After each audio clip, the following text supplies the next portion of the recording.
Καλημέρα, είμαι ο Vikben για το myphone.gr και έχω μαζί μου το Nokia N9, το κινητό της Nokia με το λειτουργικό σύστημα Migo. Όπως βλέπετε και εσείς, το κινητό αυτό είναι ένα πολύ όμορφο κινητό εξωτερικά. Το πλαίσιο του είναι φτιαγμένο σε ένα κομμάτι, δηλαδή δεν θα βρείτε πουθενά ανοίγματα παρά μόνο στο πάνω μέρος για την υποδοχή των 3,5 χιλιοστών των ακουστικών. Το άνοιγμα αυτό εδώ, να το ανοίξω να το δείτε. Το άνοιγμα αυτό εδώ για την θύρα mini USB, καθώς και την υποδοχή για την κάρτα microSIM. Να τα ξαναβάλω στις θέσεις τους.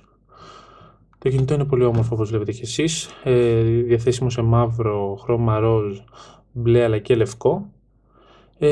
Και το μεγάλο του βέβαια είναι η ύπαρξη του λειτουργικού συστήματος Migo. Αν δούμε λίγο τα τεχνικά χαρακτηριστικά του τηλεφώνου. Αρχικά το μπροστά μέρος καλύπτεται εξ ολοκλήρου από την οθόνη 3,9 χιλιοστών, τεχνολογίας AMOLED. Έχει επεξεργαστεί χρονισμένο στο 1 GHz της Texas Instruments, έχει 1 GB RAM και ο αποθηκευτικός χώρος του είναι είτε 16 GB είτε 64 GB με την ενδιάμεση χωρητικότητα των 32 GB να απουσιάζει.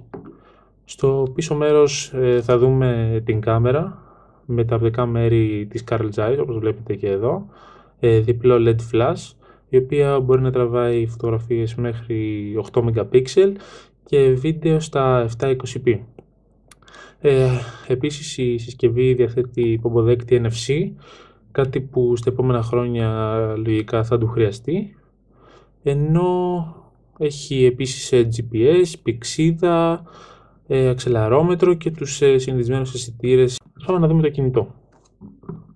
Το λειτουργικό σύστημα Migo, όπως θα δείτε και εσείς, είναι πολύ όμορφο, με πολύ ζωντανά χρώματα, πολύ νεανικό θα λέγε κανείς. Και η πρωτοτυπία του είναι ότι δεν χρειαζόμαστε καθόλου κουμπιά. Απουσιάζουν εντελώς τα κουμπιά για τον χειρισμό του λειτουργικού συστήματος. Υπάρχουν βέβαια στο πλάι αυτά εδώ τα πλήκτρα, τα οποία είναι για την ενεργοποίηση-απενεργοποίηση της συσκευής και για την αυξομοίωση του ήχου. Αλλά πέραν αυτών, τα πλήκτρα λάμπουν δια της απουσίας τους. Ας περιμένουμε το κινητό να ανοίξει, ώστε να το δούμε. Όπως βλέπετε, η οθόνη αποτυπώνει το μαύρο πάρα πολύ καλά. Εξάλλου η Nokia έχει ονομάσει την συγκεκριμένη οθόνη Clear Black, καθώς το μαύρο, όπως βλέπετε, δεν ξεχωρίζει σε σχέση με το πλαίσιο, είναι πάρα πολύ βαθύ.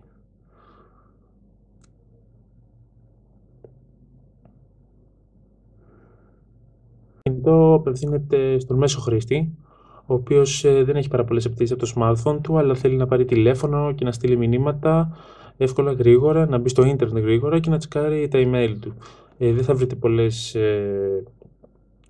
δυνατότητες παραμετροποίησης του λειτουργικού, ούτε τις άπειρες δυνατότητες όπως ας πούμε τα smart actions που έχουν κάποια άλλα smartphone ή αντίστοιχες λειτουργίες. Τα πράγματα εδώ είναι απλά και εύκολα και γρήγορα, κυρίως γρήγορα. Ας δούμε όμως το λειτουργικό. Αυτή εδώ είναι η lock screen του Migo. Προφανώς για να το ξεκλειδώσουμε, όπως και στα περισσότερα smartphone, θα πρέπει να διώξουμε αυτή την φωτογραφία μακριά από την οθόνη. Αλλά βλέπουμε ότι εδώ στο Migo δεν γίνεται τόσο εύκολα. Βλέπετε, δεν πάει ούτε προς τα εδώ ούτε προς τα εδώ. Για να ξεκλειδώσει, και αυτή η φιλοσοφία, αυτή η λογική που θα σας περιγράψω τώρα διέπει το λειτουργικό, πρέπει να πιάσουμε την οθόνη και να σύρουμε την εικόνα μακριά από την άκρη. Έτσι. Μόνο έτσι ξεκλειδώνει το κινητό.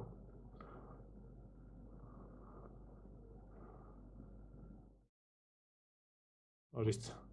Και μάλιστα αυτό ισχύει και προς όλες τις κατευθύνσεις. Μπορώ να το κάνω και από πάνω και από κάτω και από αριστερά. Αυτή λοιπόν η φιλοσοφία διέπει το κινητό, να χειριζόμαστε την οθόνη από τα άκρα της, ώστε να εκτελούμε διάφορες λειτουργίες. Το κινητό γενικά στα πράγματα για τα οποία έχει σχεδιαστεί είναι πάρα πολύ καλό. Η ποιότητα κλήσεων είναι πραγματικά αψεγάδιαστη. Μας ακούνε και ακούμε όσο καλύτερα γίνεται, χωρίς αποσυνδέσεις. Το σήμα είναι σε σημείο που δεν είχαμε σήμα με άλλες συσκευές. Εδώ έχουμε. Και γενικότερα στην ποιότητα κλήσεων δεν είχαμε κανένα πρόβλημα.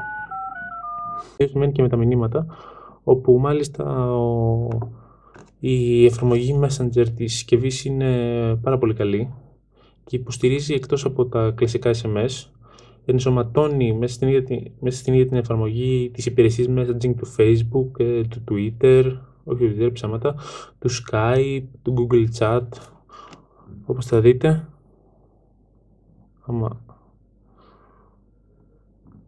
All online, να πατήσουμε εδώ, είναι Facebook, Google Talk, Skype και όλοι αυτοί οι λογαριασμοί ενσωματώνονται μέσα στο Messenger.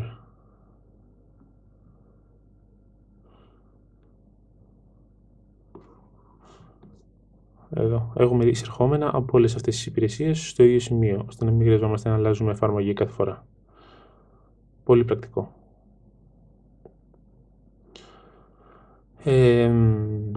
Σε αυτό το σημείο που βρισκόμαστε είναι η κυρίως οθόνη με τις εφαρμογές. Πηγαίνοντας δεξιά, αυτή η οθόνη είναι η οθόνη των πρόσφατα ανοιγμένων εφαρμογών ή αυτές που τρέχουν στο background, τα λέγαμε. Ενώ πηγαίνοντας ξανά δεξιά, θα βρεθούμε σε αυτή την οθόνη που μας δείχνει τα status updates από τα κοινωνικά μας δίκτυα, τον καιρό, την ημερομηνία και την ώρα και άλλες πληροφορίες. Πηγαίνοντας ξανά δεξιά, θα βρεθούμε στην οθόνη με τις εφαρμογές. Ας δούμε την ταχύτητα του ίντερνετ. Όπως βλέπετε, έχουμε μπει κάποιες φορές σε κάποια site, οπότε έχουν εμφανιστεί οι συντομεύσεις του myphone.gr. Ας δούμε πώς φορτώνει το κινητό.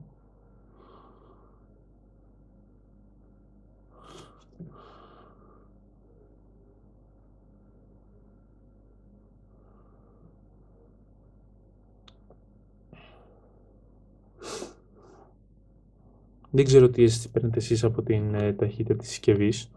Γενικότερα όμως δεν ξέρω τι έχει πάθει σήμερα. Γενικότερα είναι σαφώς πιο γρήγορη και θα είχε φορτώσει μέχρι τώρα.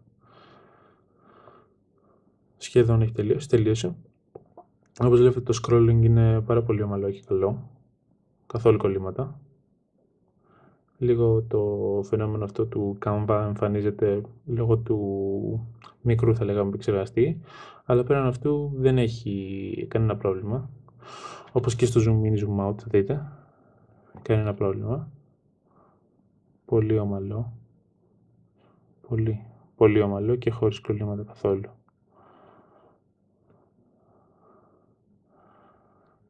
Ας πούμε και σε ένα άλλο site.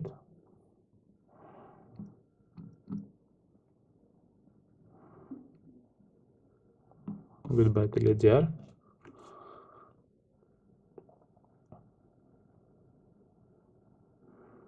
Πολύ γρήγορα φορτώνει το κινητό, όπως βλέπετε.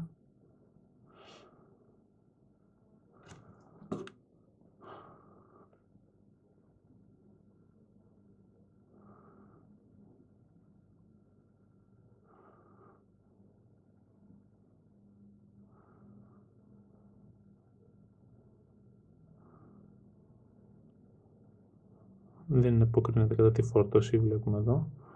Τώρα που φόρτωσε όμως, κανένα πρόβλημα. Κανένα απολύτως πρόβλημα. Τώρα, όπως σας είπα και πριν, το Migo δεν έχει καθόλου κουμπιά. Δεν υποστηρίζει καθόλου την χρήση πλήκτρων. Οπότε, πώς θα βγούμε από την εφαρμογή, πώς θα πάμε στο κύριο μενού. Ο τρόπος είναι, όπως ξεκλειδώσαμε το κινητό, να χειριστούμε και να διώξουμε την οθόνη που βρισκόμαστε, να το πιάσουμε από την άκρη της οθόνης και να το διώξουμε. Κάνοντας το δεξιά, βρισκόμαστε στην οθόνη των εφαρμογών που τρέχουν στο background, οπότε ξαναπατώντας το, ξανανοίγει. Το ίδιο γίνεται και από αριστερά. Αν το κάνουμε όμως από πάνω, η εφαρμογή σβήνει και από το background. Όπως βλέπετε, σβήνει και από το background.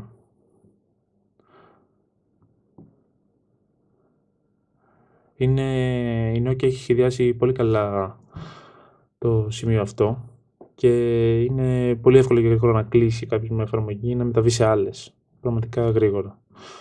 Αν κάποιος δεν θέλει να στείλει γρήγορα, να πάρει ένα τηλέφωνο ή να στείλει ένα μήνυμα στα γρήγορα, δεν χρειάζεται να βγει από την εφαρμογή, να επιλέξει μηνύματα και να κάνει όλη αυτή τη διαδικασία. Αλλά με ένα μικρό swipe προς τα κάτω, εμφανίζεται αυτό το μικρό υπομενού, όπου μπορούμε να μεταβούμε στις κλήσεις, στα μηνύματα, στο ίντερνετ ή στην κάμερα. Η κάμερα, η οποία είναι αρκετά καλή, θα λέγαμε, δεδομένου ότι έχει και οπτικά μέρη Carl Zeiss, όπως είπαμε και πριν, και βγάζει αρκετά ποιοτικές φωτογραφίες στα 8 MP. Να σας τραβήξω και μία να δείτε, να φέρουμε στο πλάνο το iPad. Καλύτερα.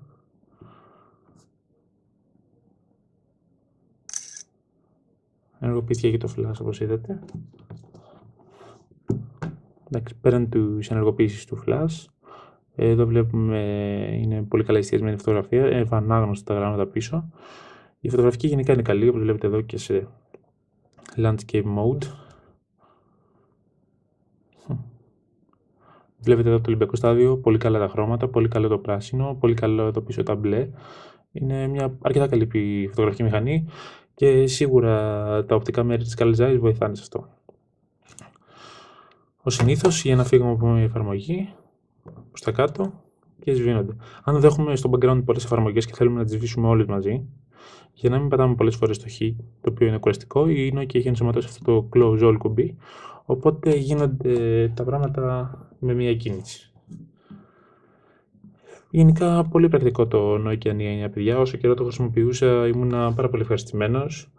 Μπορώ να πω ότι θα μου λείψει, καθώς στις καθημερινές μας ανάγκες είναι από τα καλύτερα, καθώς τα κάνει όλα γρήγορα και χωρίς κανένα πρόβλημα.